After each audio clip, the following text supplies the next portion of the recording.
Bem-vindo a mais um clipe do Gutenberg. Hoje eu quero tratar de um assunto que tem sido discutido ao longo de décadas ou de séculos, a questão da liderança. Eu tenho falado em clipes anteriores sobre a carência de líderes autênticos, de líderes verdadeiros em toda a sociedade. Não apenas no Brasil, mas no próprio globo. Essa crise de liderança afeta as igrejas, todas as denominações. Ela afeta os governos, ela afeta as grandes empresas, as médias empresas, as pequenas empresas, as universidades. É uma crise real e verdadeira. Sabemos que nenhuma organização sobrevive por muito tempo sem liderança, sem alguém que dê o seu norte, que aponte a sua direção futura, que crie os seus planos estratégicos de sobrevivência. E isto é notório, é notório. Todos os dias nós tomamos conhecimento de empresas que eram consideradas líderes, que eram consideradas esteio do capitalismo moderno, mas que faliram em pouco tempo. Veja a situação agora das lojas americanas, ou da Americanas, e de outros grupos que estão entrando na justiça a fim de tentar a sua própria sobrevivência. Recentemente estava lendo no jornal que a crise que se abateu sobre a Americanas, na verdade é fruto de um conluio de executivos desonestos. Não foi Covid, não foi uma crise econômica, não. Foi a liderança, uma liderança podre, ou alguns líderes podres, poderíamos dizer assim. Então hoje eu quero chamar a sua atenção para algumas das fortalezas, algumas das virtudes de um verdadeiro líder. O primeiro, naturalmente, é um caráter irrepreensível. Um caráter irrepreensível. Um indivíduo ético, um indivíduo que pratica aquilo que ele diz ou que ele ensina.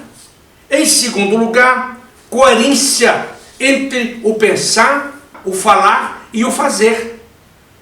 Eu costumo dizer que se você quiser saber o que um presidente de uma empresa, ou um diretor, ou um líder está pensando em fazer, não olhe, não escute as suas palavras, olhe para os seus pés.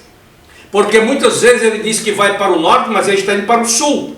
E com isso ele coloca todo o seu exército, todos os seus funcionários, toda a sua organização em total colapso. 3. Comunicação clara, objetiva e convincente. A comunicação é fundamental para um líder. Ele não pode dizer uma coisa internamente numa reunião e dizer outra coisa aqui externamente para a sua grande população. É necessário coerência. Em quarto lugar, capacidade para influenciar, inspirar e também transformar. Existem inúmeros casos de executivos que se comportaram dentro desse princípio. Por exemplo, Alfred Sloan, no começo do século passado, quando ele assumiu a liderança da General Motors. Jack Welch, quando assumiu o comando do grupo General Electric. Tivemos também, mais para trás, no começo do século, o Sr. Thomas Mellon, o fundador do grupo Mellon Bank, que também tinha outros negócios na área de construção, na área de ferrovias, etc. E ele escreveu um livro muito interessante sob o título My Life. E nesse livro My Life, que eu sugiro que você, se gosta de leitura, adquiram e leiam, ele transcreve no papel, toda a sua filosofia de vida e aquilo que perpetuou parte dos seus negócios até hoje. Um livro fantástico. E ele zelava muito por este princípio, a sua capacidade para influenciar, inspirar e transformar. Em quinto lugar, o líder precisa de muita sabedoria, sem o qual nada se move. Eu costumo dizer que o executivo, ele deve ter sobre sua mesa, ou sobre o seu criado mudo, os provérbios de Salomão. Todo executivo deveria conhecer os provérbios de Salomão.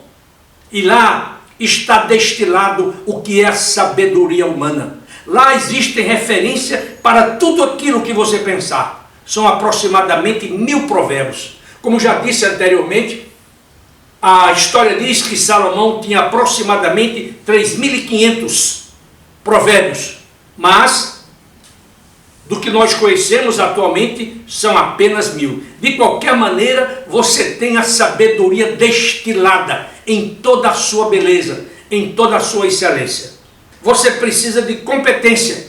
Você precisa ser competente. Você não pode ser um amador, você não pode ser um improvisador. Recentemente eu estava vendo um depoimento de um executivo na Globo News, ele dizendo que o Brasil não deveria esperar se tornar os Estados Unidos. E o jornalista perguntou por quê. Ele disse por 3 motivos. Ele disse: o Brasil é um país do jeitinho. Segundo, o Brasil é um país de corruptos. Terceiro, o Brasil não existe punição. Ninguém é punido. É tanto que você vê, por exemplo, agora o caso do governador, que foi condenado a quase 400 anos de prisão e já está na rua depois de 6 ou 7 anos. Como é que você pode acreditar num país desse? Como é que você pode acreditar na justiça? E toda essa indignação que tomou conta do país durante o governo, do governo anterior ao governo atual, na verdade, de certa forma, era a indignação do povo contra esse sistema corrupto, cínico, que adotamos ao longo de nossa história. Então, hoje, para você gerenciar, para você liderar, você precisa ter competências técnicas. Você precisa ter competência gerencial, delegar, planejar, desenvolver pessoas, entre tantas e tantas outras competências. Mas mais importante ainda, você precisa ter um senso humanístico muito pesado. Você precisa ter um comprometimento muito grande com os seus funcionários, com os seus clientes, com a sociedade onde a sua empresa atua. 7. Você precisa ser um elemento que tem compaixão e sabe colocar-se no lugar do outro, aquilo que nós denominamos como empatia. Se você não tem empatia, se você não sabe colocar-se no lugar do outro, você nunca será um bom líder. 8. Você precisa servir e não ser servido. Na minha opinião pessoal, isto é muito pessoal, essas são algumas das características, das fortalezas que todo bom executivo, que todo líder precisa ter.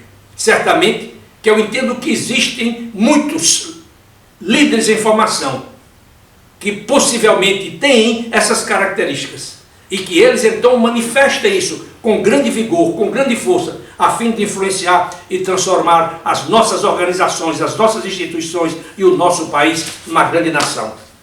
Eu agora quero chamar a sua atenção e sugerir a você a leitura de alguns livros. Se você estiver desempregado, à procura de uma recolocação no mercado de trabalho, eu sugiro que você adquira este livro, Guia de Sobrevivência Corporativa. Aqui você vai achar tudo o que você precisa para se recolocar com sucesso.